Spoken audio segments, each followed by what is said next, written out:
She called her mother, said someone was following her, then she vanished. 15 years later, her voice resurfaces in a voicemail no one ever played.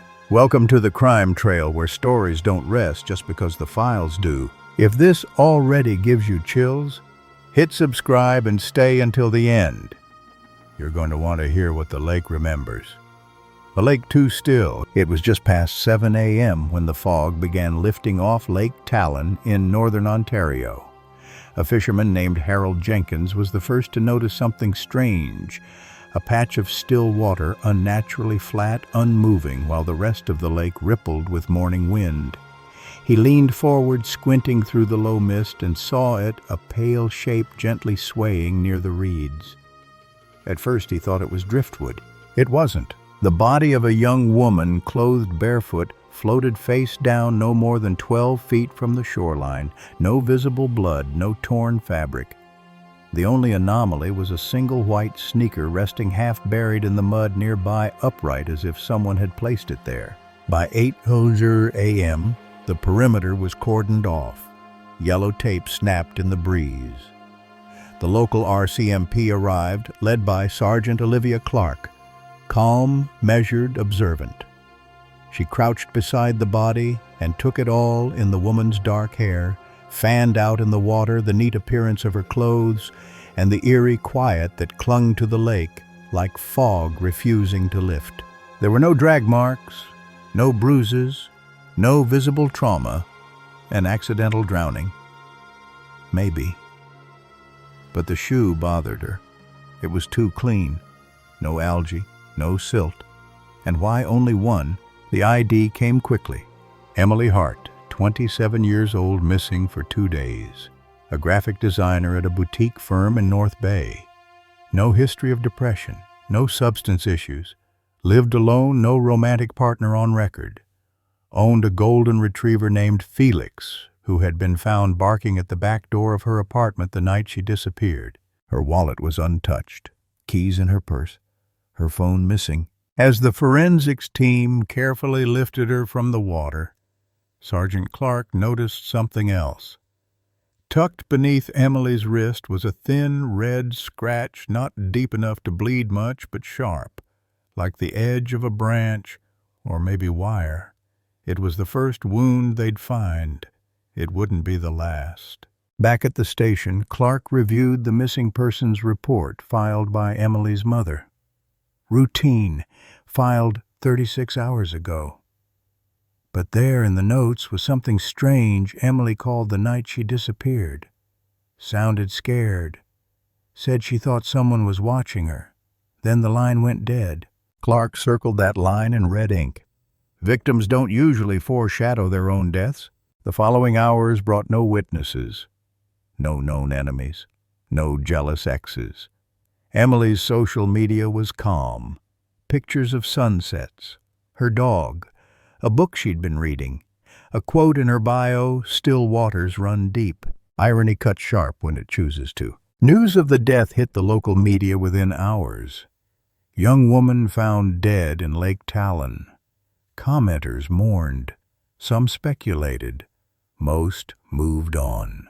But not Clark. She returned to the lake that night, alone. The moon was high, the water shimmered, and that sneaker, the one they'd bagged, replayed in her mind, its pristine condition, its position, almost staged. She stood at the same shoreline where Harold had made the call, closed her eyes, listened, wind in the trees, water lapping, a loon somewhere in the dark, and silence. But it wasn't peace, it was weight, a kind of silence that presses into your ribs. She'd felt it before on crime scenes where something was missing but refused to stay buried. As she turned to leave, her flashlight caught something just beyond the reeds. A broken twig. Fresh. She stepped closer. Mud. A faint imprint. Could be an animal or a boot. Either way, it was the first footprint in a story that would stretch 15 years and leave behind echoes no one was ready to hear. Emily Hart wasn't the kind of person who disappeared. Not by nature, not by habit. She was predictable in the way only quiet people can be. She ordered the same latte every morning, oat milk, 2 pumps of vanilla from the same cafe, always tipped in coins. Always smiled with that half-apology smile people use when they're not sure they belong. She worked at a small graphic design studio downtown.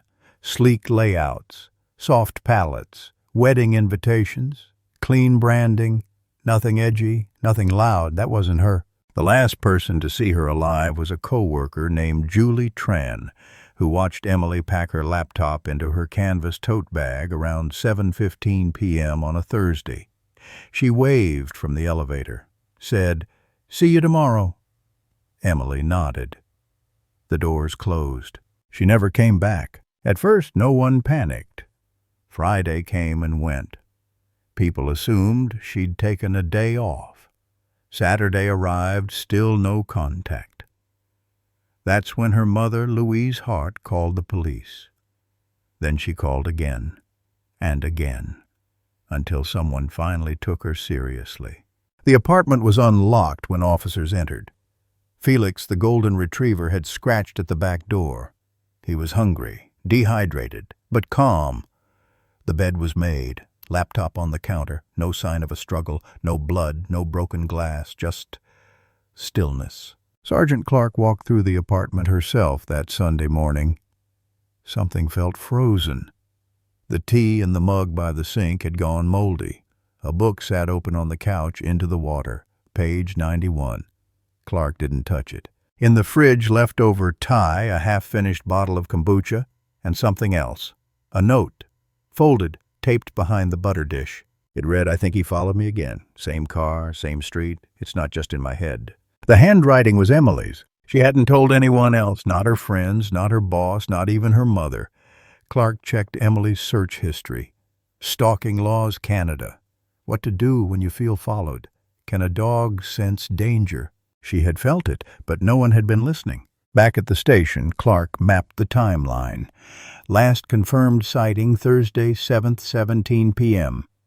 Building CCTV showed her walking west, past the coffee shop, past the bookstore, carrying her tote, her gait normal, calm. At 7:25 p.m., a traffic camera caught her crossing 3rd and Maple. She paused for 10 seconds, looking behind her. The footage was too grainy to see her expression, but her shoulders were tight. She clutched the bag to her chest. Then she vanished out of frame. And that was it. No other cameras picked her up. No witness reported seeing her after that. No calls from her phone, no pings, just a blank space in time where she used to exist. The city searched. Posters, press, volunteers, drones flew over wooded trails, cadaver dogs combed creeks and culverts, but the Lake Talon lay quiet. It wasn't searched. Why would it be? It was 10 kilometers away, remote, secluded. She had no reason to go there, no car, no history with the area, until, of course, her body turned up. That's when the guilt began. Louise Hart appeared on television that night, red-eyed, hollow-voiced. She held Emily's baby photo and said the words, "No mother should ever say, 'My daughter didn't run.' She was taken. She was scared. And we didn't listen." The video went viral. Clark watched from her desk, fingers clasped. She'd seen too many like Emily.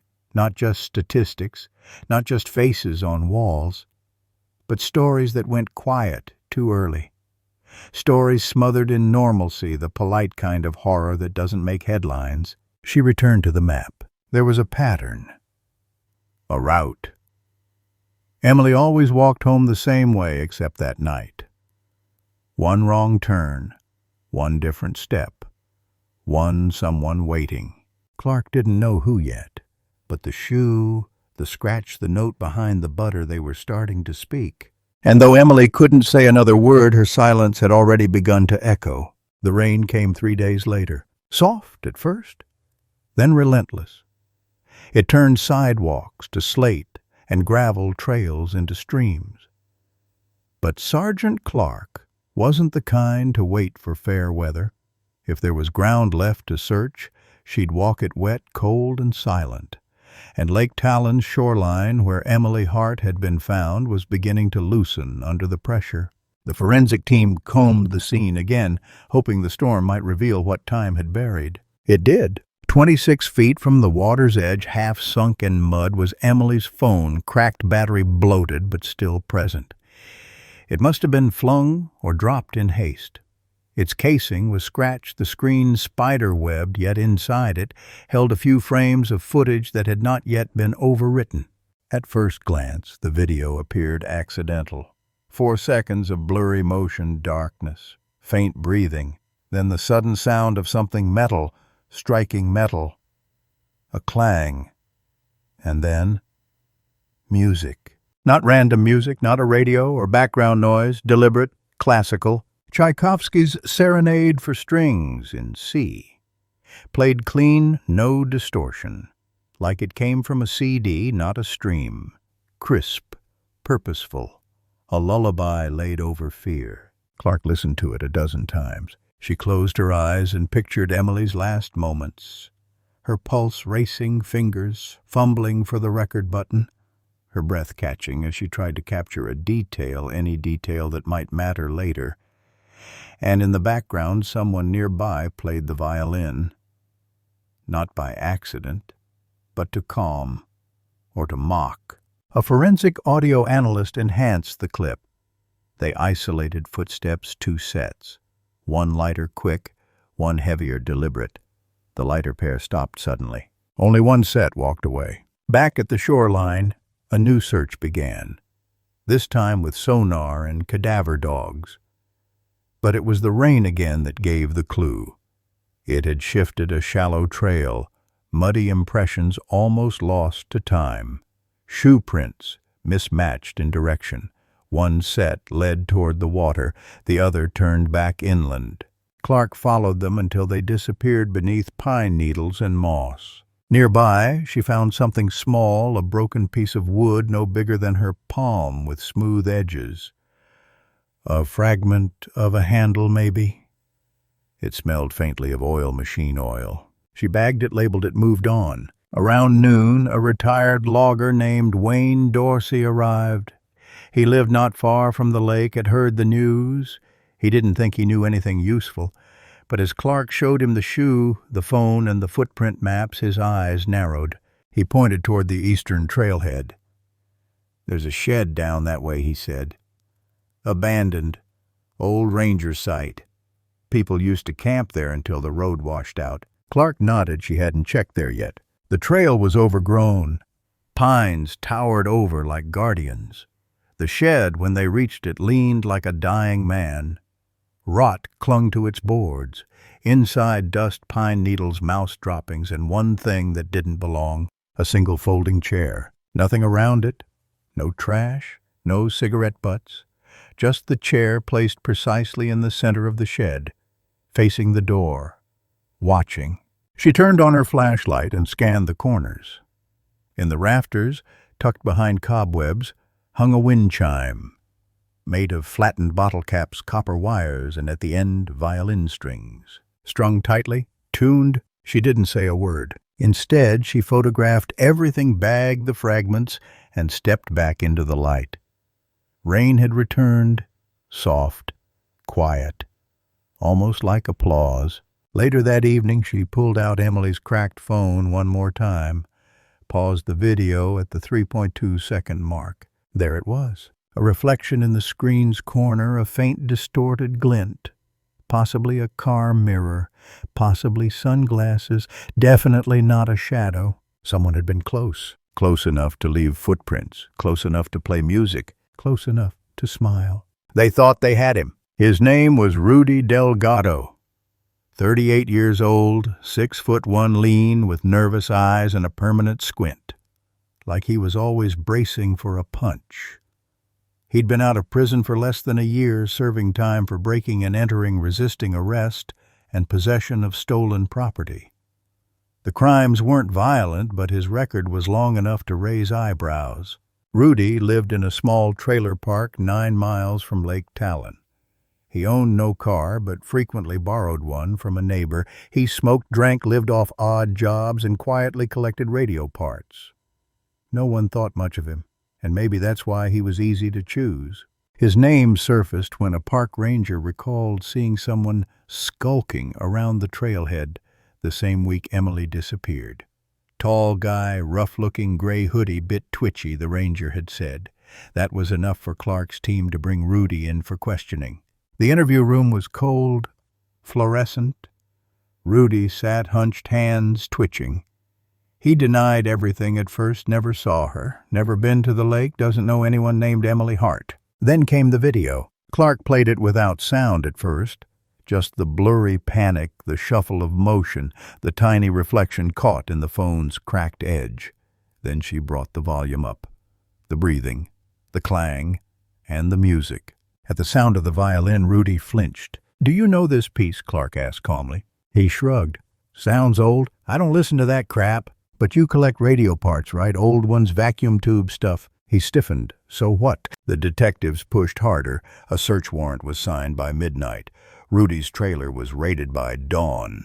They found a violin dusty, out of tune, hanging from a nail behind his TV. They found old orchestral cassettes. A scratched CD player, wires bundled into coils. In a back closet tucked into a shoebox was a single white shoelace matching the one from Emily's sneaker. It looked damning. The media had a field day. Ex-con arrested in Lake Talon case. Photos of Rudy in handcuffs. Headlines painted him guilty before a trial ever happened.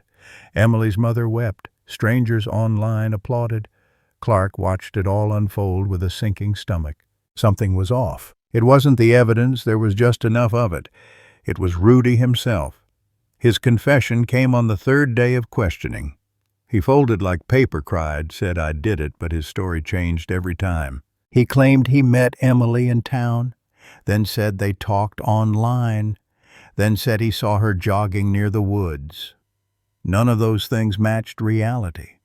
He knew the name of her dog, but that had already been printed in the news. He knew the name of her workplace, again public. But he didn't know what she was wearing.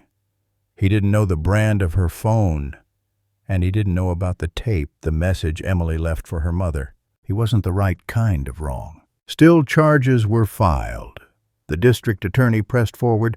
Rudy's lawyer was overworked, underpaid, and in over his head. No one wanted to be the one who let the lake killer walk, so he went to trial. And he was convicted. Second-degree murder, 25 years to life. He died in prison 12 years later from liver failure. No appeals, no visitors, no new evidence. Case closed. At least it was supposed to be. But Sergeant Clark never truly believed it. Not deep down. She watched Rudy's taped confession again and again in the years that followed. Studied his posture, his tears, the way his eyes darted when asked about the lake. He was afraid, but not of guilt, of someone else. And when Emily's mother handed Clark a voice message, one she had forgotten she saved, hidden in an old flip phone, the silence that followed cracked open something far deeper than memory. In that message, Emily whispered a name, and it wasn't Rudy's. 15 years of dust. The old flip phone was barely functional. A Motorola relic from a different decade held together with faded tape and sentiment. Louise Hart had forgotten it even existed. It had sat inside a jewelry box tucked beneath condolence cards, a dried corsage, and a photo of Emily from her high school graduation. For years, she'd avoided that box. Until one night, sleep-deprived and aching from time, she opened it. She didn't expect the phone to power on, but it did. It blinked, struggled, then lit with the faint blue glow of a forgotten world. No service, no signal. Just a message indicator, one voicemail. The date, April 6, 2009, time 10:43 p.m., duration 18 seconds. Louise pressed play. Static first, then Emily's voice, shaky, whispering, but undeniably hers. "Mom, I think he followed me again. Same car, same music." He smiled. I know it's him. I don't know what to do. If anything happens to me, tell them it's Daniel. Daniel Avery." Click. No scream. No crash, just that name hanging like smoke in the dark. Louise didn't breathe for almost a full minute. She replayed the message twice, 3 times, then drove to the precinct the next morning. Clark hadn't heard the name Daniel Avery in years. She scribbled it on a notepad, the ink slicing across the page like a wound reopening. She remembered the name, of course she did. Daniel Avery had been interviewed in the early days of the case. Once, briefly. He was a wilderness guide at the time, polite, cooperative, clean background, claimed he didn't know Emily. No priors. He lived near the lake, knew the woods like the back of his hand. He even volunteered to help with the initial search. Back then, his alibi was solid. He had been home alone watching television. He'd told them he remembered hearing helicopters that day. Said it was tragic what happened to the girl. His voice had been even, measured, almost too calm. Clark had dismissed him then. There was no reason not to. But now she had a name. A whisper from the grave. A thread unraveled after 15 years in silence. She reopened the file. Everything had changed since 2009. Surveillance technology database, access, GPS history, behavioral profiling. She submitted the voicemail through new forensic filters. They verified the voice 96% match to Emily Hart. The background noise, crickets, a distant hum, matched the acoustics of the trail behind her apartment complex. But what mattered most was the name. Clark requested every file linked to Daniel Avery employment travel logs, any complaints.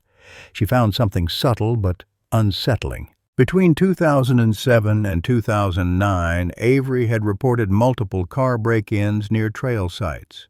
Each time he claimed nothing was stolen, just that the locks had been tampered with. In one case, he said a cassette tape was left playing inside his car stereo, classical music, Tchaikovsky. It hadn't made sense then, just odd. Now it felt like prelude. She called in his address, still local, still remote. A cabin just beyond the far bend of Lake Talon. He hadn't moved. And why would he? People who bury things tend to stay close. Clark drove out alone. No backup. Not yet.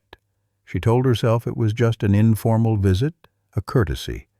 But she wore her badge clipped tight, her eyes sharper than they'd been in years. The cabin sat behind tall pines, shrouded in quiet. Smoke curled from the chimney. A wind chime twitched under the eaves, not the same one from the ranger shed, but close. Avery answered the door within seconds. His hair was grayer, eyes softer, but something behind them remained still. Too still. He smiled, warm, practiced. "Officer Clark," he said, voice smooth. "It's been a while." She nodded once. "It has. I need to ask you a few questions. About Emily Hart." For a flicker, a flash, too fast to catch his smile, tightened. Then he stepped aside. "Of course," he said. "Come in." The cabin was warm. Too warm. A fire burned steadily in the stone hearth, even though the weather outside didn't quite call for it. Sergeant Clark stepped inside her boots, quiet on the worn wooden floorboards. The place smelled of cedar coffee, and something else, aged leather perhaps, or something older. Time. Daniel Avery moved with precision. He poured coffee without asking, set it on the table with an antique china cup. Everything about him was curated like the cabin itself, clean, modest, inviting in a way that felt rehearsed. "I haven't thought about that case in years," he said, settling across from her. "Sad what happened to that girl." "Her name was Emily Clark," replied softly. "You remember her?" He hesitated, just a beat. Not long enough for most to notice, but Clark had lived a career inside the pauses. "I remember the case," he said, not quite answering. "The lake, the posters." She nodded, reached into her bag, pulled out a small device and pressed play. Emily's voice echoed between the beams, faint shaking, same car, same music. Daniel Avery. He didn't move, not even a blink, but his breath shifted, barely. "That's quite a claim," he said at last. "It's her voice," Clark said. "Verified. Time-stamped the night she disappeared." Daniel looked into the fire, then back at her. "And you think that's enough?" "No," she said, "but it's a start."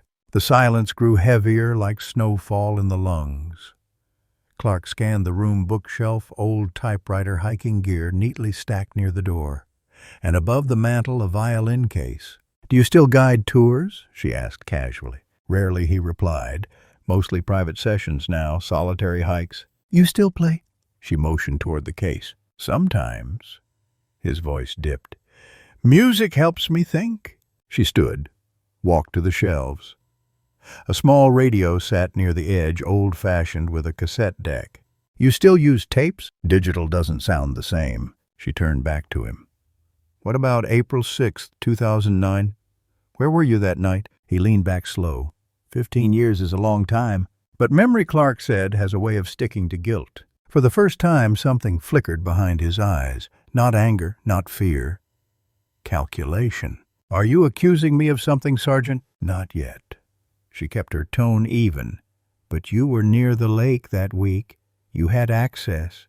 You knew the terrain. You had the time." "I also cooperated," he replied, fully. "Back then, yes. But back then we didn't have this." She played the tape again, but this time she let it run past the message, past the click, into the silence. And then a sound, barely there, a clock. Ticking. She had enhanced it with a sound analyst.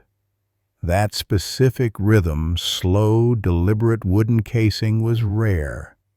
Matched to only one brand, Pendleton and Hart, a boutique clockmaker in Ontario.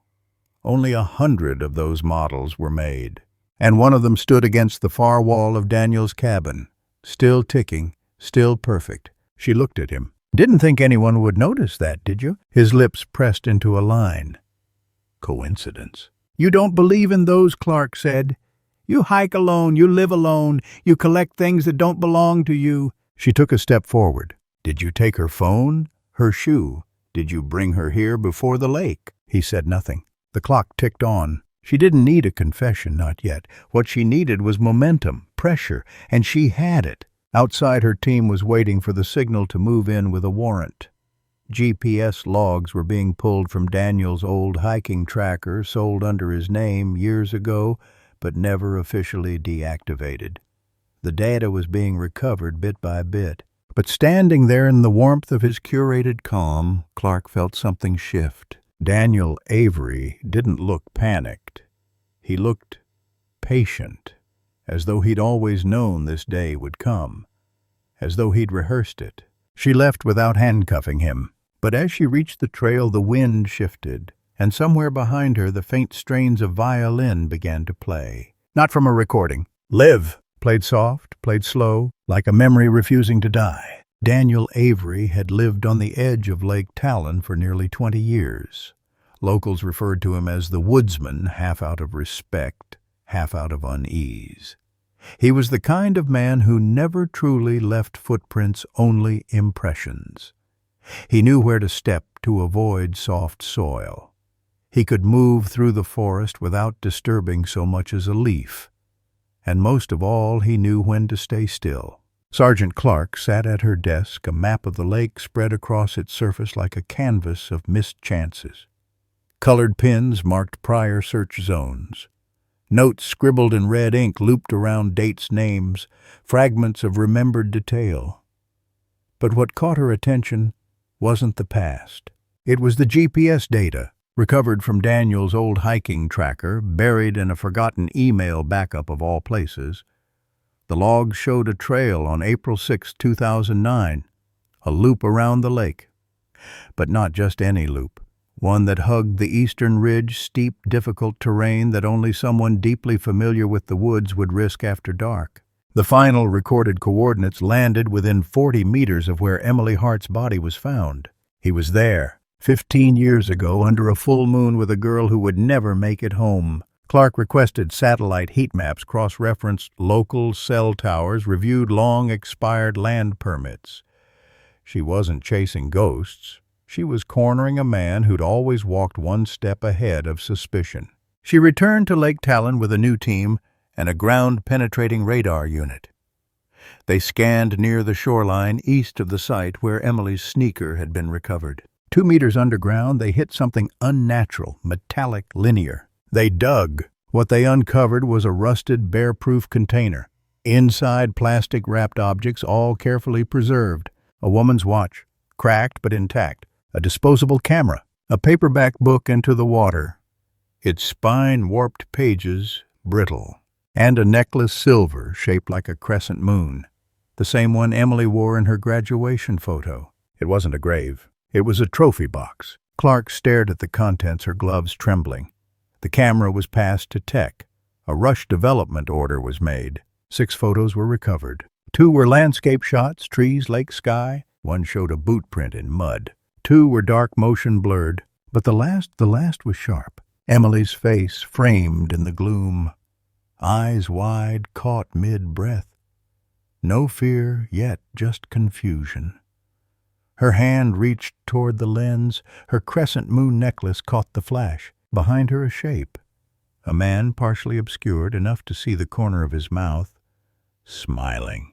A printout of that photo sat on Clark's desk, now beneath a paperclip and a shaking cup of coffee. Back at Daniel Avery's cabin, a second search warrant was in motion. This time they opened everything. Behind a false panel in the basement wall, they found another box. It contained field guides, maps, small relics. Among them was a journal, handwritten, careful, clinical. Not about Emily. About others. Clark turned the pages slowly. Each entry was a location, a name, a year. None matched known victims. Not yet. One page stopped her cold. April 2009. Lake Talon. Watched her for weeks. Always takes same route. Quiet. Predictable. Didn't see me until it was too late. Left no trace, only echoes. It was dated the day after Emily disappeared. He knew the lake. He knew the silence. And he knew how to let others take the fall. Rudy Delgado had never stood a chance. Clark called the DA. The case would be reopened. Charges would be filed. But before the system could move, before the courtroom could catch up to the truth, Clark knew what had to be done. She grabbed her coat, her badge, and the photo. Daniel Avery would be brought in this time not as a witness, but as the man who had played music for ghosts and smiled while they listened. Things he forgot to burn. The search began at dawn. Daniel Avery had not fled. That would have been too obvious, too theatrical. Instead, he stayed sipping tea on his porch as the sun broke through the trees, listening to the ticking of the clock. He had once believed no one would ever notice. He watched as the unmarked cars crept down the gravel road. Calm. Still. As if he'd been expecting them. When the officers entered his cabin, he didn't protest. No outbursts, no resistance. Only the smallest smile played at the corner of his mouth, a familiar mask. Clark led the team inside herself.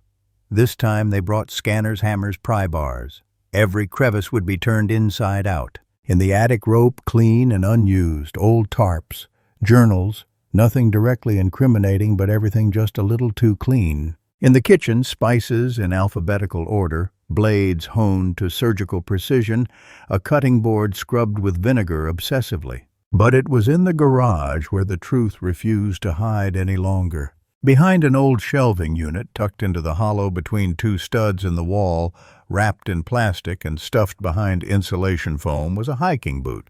A woman's boot, scuffed, weathered, and stained. The blood had darkened with time, turned almost rust-colored, but under forensic light it lit up like fire. Samples were rushed to the lab. 2 days later, the report came back. Positive match, Emily Hart. Clark held the boot in her gloved hands, the weight of it heavier than it should have been. Not because of what it was, but because of where it had been. Hidden. Forgotten. Or rather remembered only by the man who thought it would never be found. She walked outside and sat on the cabin steps, staring into the woods. The same path Emily must have taken. The same trees that had kept their secret for 15 years. Inside, Daniel sat in the living room, cuffed but unshaken. He looked up as Clark entered. "Funny," he said, nodding toward the window. "They say the woods forget. That time erases everything." "Time erases the weak," Clark replied. "But you left behind echoes." He smiled. "You think I made a mistake?" "You kept a souvenir," she said. "You always do. You just ran out of walls." He didn't reply. his silence stretched like shadow. As the officers processed the evidence, Clark stepped into the garage again. She scanned the walls, the concrete floor, the ceiling joists. Something wasn't sitting right. She turned to the workbench, neatly arranged, polished, and tapped its underside. Hollow. She pried at the edge. The panel shifted, popped. Inside another box. This one wasn't just about Emily. Letters, photos, hair clippings, receipts. Every name in his journal had an artifact here. Some items mundane, others chilling. But it was the photograph that stopped Clark's breath. A Polaroid. Rudy Delgado, sitting at a bus stop, head turned, back exposed. Dated 3 weeks before Emily's death. There had never been a coincidence. Daniel had chosen Rudy. He had followed him, studied his route, learned his schedule, planted pieces like the shoelace, the CD, the violin, all designed to lead just far enough to someone else. It had worked. Until now. Clark returned to the living room. She dropped the photo onto the coffee table in front of him. "You set him up," she said. Daniel blinked slowly. He was already broken. "You watched him. I watch everyone. You watched Emily." Yes, there it was. No shouting, no denial, just acknowledgement. Clark didn't need more. Justice had slept long enough. Daniel Avery would be charged with murder evidence, tampering, obstruction, and suspected serial homicide. The investigation would widen. More names, more towns, more questions. But one answer had finally come to light. Emily Hart had never been forgotten. She had left behind enough to be found. Even when the world believed her case was closed, her story had refused to burn. When they told Louise Hart about Daniel Avery's arrest, she didn't speak for several seconds. The news settled in like dust after a long, shaking collapse. Then she asked only one question. What about Felix? Felix, the golden retriever Emily had raised from a puppy. He had been 12 years old when she died, placed in foster care shortly after her disappearance. A gentle creature, more shadow than presence in those early days, he had refused to eat for nearly a week. Eventually, he was adopted by a retired couple in Sudbury, who had no idea what he'd lived through. Now, 15 years later, he was old, stiff-legged, mostly deaf, but alive. Sergeant Clark wasn't a believer in drama for its own sake, but she was a believer in patterns, in resonance, in the echoes that didn't fade. And if anyone remembered something that people had missed, it might be Felix. She drove out to Sudbury on a gray afternoon, escorted by one of the new behavioral forensics consultants. The idea wasn't scientific, it was emotional, symbolic. But sometimes that was enough. Daniel Avery was in custody, waiting transfer to a federal facility. For now, he sat in a holding cell within view of the parking lot. When Clark stepped out of her car, Felix was in the back seat of the cruiser beside her. The old dog wagged once. She led him forward gently. Daniel was brought outside for the transition. His hands cuffed an officer at each side. His eyes met Clark's across the concrete. Then he saw the dog. Felix froze. His tail dropped. His ears flattened. And then, without hesitation, he lunged, not with violence, but with recognition. A deep, guttural growl rose from his throat, the kind reserved for nightmares reborn. His whole body strained against the leash, not in rage, but in memory. Daniel flinched. Just slightly, but he flinched. Clark didn't move. The officers tightened their grip. Daniel stared at the dog like one might stare at a mirror long enough to see past their own reflection. Felix barked, once sharp, visceral. It echoed against the stone. "Animals forget nothing," Clark said softly. Daniel didn't respond. He was taken inside. Felix was gently coaxed back into the car, his breaths shallow but steady. He looked up at Clark with eyes that had aged and seen far too much. Back at the precinct, Clark reviewed the footage, the audio, the behavioral notes. The forensics team confirmed that Felix had been introduced to dozens of people during controlled testing mail carriers, volunteers, actors wearing similar clothing to what Avery had worn in his old hiking photos. Nothing. But at the sight of Daniel Avery, something had unlocked. Maybe it wasn't evidence that would hold in court, but it would hold in the court of memory. That night, Clark visited Louise again. The mother opened the door quietly, as though expecting another ending. Clark handed her a photo, Felix curled in the back seat, eyes soft. "He remembers her," Clark said. Louise placed the photo on the mantel beside the old framed one of Emily at 18. "Sometimes I think," Louise whispered, "the only reason he stayed alive was because part of her was still with him."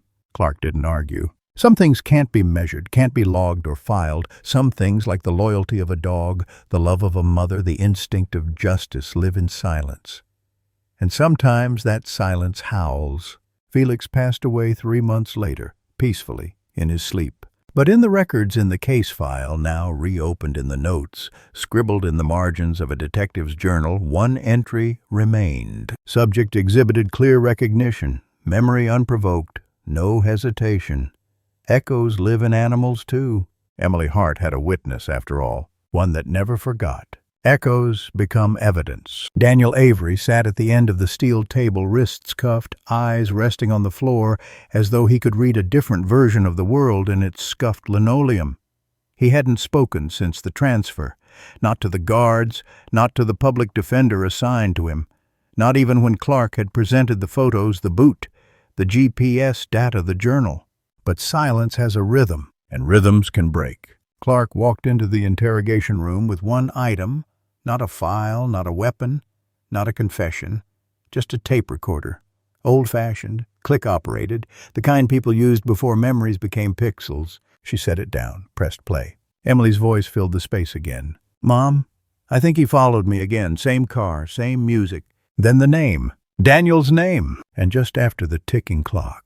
The room absorbed her words like breath. Daniel's jaw tightened, but he said nothing. "You kept that voicemail alive," Clark said quietly. Every tick was a breadcrumb, every breath a signal flare. Still nothing. She placed the second item on the table. The Polaroid. Emily's face, the flash, the shadow behind her, his smile. His fingers twitched. "I know you didn't mean for her to die that night," Clark said. "You probably thought you could scare her, study her. You'd done it before." She leaned in. "But she recorded you. She named you. And you missed that. You controlled everything. Except that." Daniel's eyes lifted. There it was, recognition. The faint sting of failure. And then he spoke. "She noticed me too soon." Clark didn't breathe. "She changed her route." He continued, voice low. "She turned left where she normally turned right. That threw everything off. I wasn't ready. I didn't mean to. It wasn't supposed to happen there. But it did," Clark said. "She ran." His voice cracked. "She was fast. Faster than I thought." He closed his eyes. "I told her to stop. I played the music to calm her down. She screamed." Clark hit record. The words came slowly at first, then like water finding a break in the dam. He described the hike, the shed, the moment her phone dropped, the lake, the placement of the sneaker. Every detail matched. He even described the cut beneath her wrist, a detail never released to the press. "I carried her," he said, "like a child." He didn't cry. There were no tears, just the soft cadence of someone narrating a memory he had relived too often to feel anything new. Clark let the tape run until the end. He didn't ask what would happen next. He didn't beg. There was a moment, a still strange moment, when Clark thought of all the people he had studied, mirrored, followed. The way he collected lives like pages in a notebook, the control, the silence, the absence of remorse. But even echoes, when trapped long enough, can turn back on themselves. That evening, the DA held a press conference. Daniel Avery was charged with the first-degree murder of Emily Hart. Additional charges were pending based on the contents of his journals and the trophy box. Other cold cases were being re-examined. Other families were being notified. Clark didn't attend the press conference. She drove to Lake Talon. The sun had just begun to fall, turning the water gold. Wind rustled through the reeds. The dock creaked under her boots. She sat at the edge, recorder in hand, and listened to the tape one last time. Emily's voice still shook, but it no longer felt like a whisper from the past. It sounded like a victory, proof that even when the system failed, when the wrong man went to prison, when the trail grew cold, the truth had waited. Patient, persistent, like a sound trapped between trees, like a girl who refused to be forgotten, like an echo that had finally become evidence. The surface of Lake Talon was still again, not because it was peaceful, but because it had been heard. After 15 years of silence, concealment, and misdirection, the echoes that lingered above its waters had finally reached someone who listened. The lake had always known. Now, everyone else did too. Emily Hart's story no longer sat in a cold case drawer. It pulsed through headlines, podcasts, and the steady hum of digital memorials. Her photo, young, bright-eyed, unassuming, now framed tributes in courtrooms and coffee shops alike. And beneath her image always the same words: she didn't disappear. She was followed. Sergeant Clark returned to the lake one last time. This time not to search, but to sit. The woods, once dense with unanswered questions, had shifted. The air felt different, not lighter, not freer, but acknowledged. She walked the Eastern Ridge Trail boots, crunching softly over a carpet of pine needles. It had rained earlier, and the ground glistened with quiet. She reached the spot where the shoe was found, where the phone had lain buried, where the story had begun without warning. She knelt, and she listened. No violin, no breathing, just birds, the hush of wind, and the steady, reliable heartbeat of nature moving forward. Emily had feared being followed. But in truth, it was her voice that had done the following. It had shadowed every footstep Daniel Avery took after that night, in the voicemail, the tape, the blood, the dog, the journal. She had left behind threads not meant for vengeance but for resolution. Avery had tried to erase her. But she had spoken in static, in whispers, in scratches on a wall he thought no one would tear down.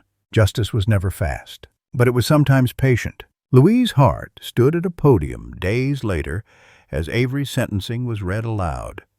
Life without parole. Additional investigations ongoing. She didn't cry. She held up the same photo she once held when she begged the public to remember her daughter. Only now she smiled. She was never really gone, she said. She was just waiting to be heard. Felix's ashes had been scattered along the northern ridge near Emily's favorite lookout. Clark had gone alone to do it. She said nothing as the wind carried them. She didn't need to.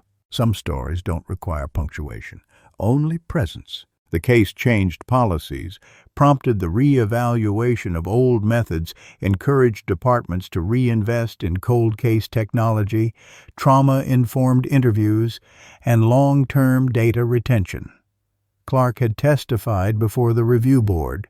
She asked for one thing: don't mistake silence for closure. Emily's story was more than a case file. It was a reminder that the smallest detail can be the loudest scream, that not all echoes fade, that some truths, no matter how long buried, rise. And in that rising, we are called to listen,